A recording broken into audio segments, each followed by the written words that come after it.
इन दिनों गर्मी के चलते सूरज अपना रौद्र रूप दिखा रहा है और गर्मी दिन ब दिन बढ़ते ही जा रही है। वृक्षों की कटाई से शहर में पानी के स्रोतों की कमी नजर आ रही है, जिससे तापमान अधिक हो रहा है। कई बार पशु पक्षियों के लिए गर्मी के दिनों में लोगों से अपने घरों की छतों पर पानी रखने की अपील करते हुए कलेक्टर और कई संस्थाएं दिख जाती हैं। इसी क्रम के आज इंदौर के रीगल चौराहे पर समाज सेवी संस्था साई संपदा ने तकरीबन 5000 से अधिक सकोरे वितरित कर लोगों से अपने घरों पर पशु पक्षियों के लिए पानी रखने की अपील की गई है। संस्था द्वारा किए गए कार्य की लोगों ने सराहना की है कि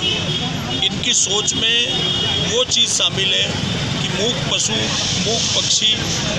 अगर पानी में गर्मी की इस तपती धूप में किसी से पानी मांग नहीं सकता, पानी की कहीं साधन उत्पन्न नहीं है, तो नागरिकों को में चेतना और प्रसार करने के लिए अपने निजी खर्च से लोगों के लिए ये सकोरे यहाँ से वितरण का कार्य किया जा रहा है, जो अत्यंत पुनीत और धार्मिक कार्य की श्रेणी में है, सामाजिक कार्य की श्रेणी में है। और मानवता का जो हमारा मूल उद्देश्य है कि पशु मात्र से, पक्षी मात्र से, प्रकृति से, सभी से प्रेम का जो भाव है, उनकी फिक्र दर्शाने का जो इन लोगों का एक सामूहिक प्रयास है, वो निसंदेह एक अच्छा प्रयास है। और मैं शुभकामनाएं देता हूँ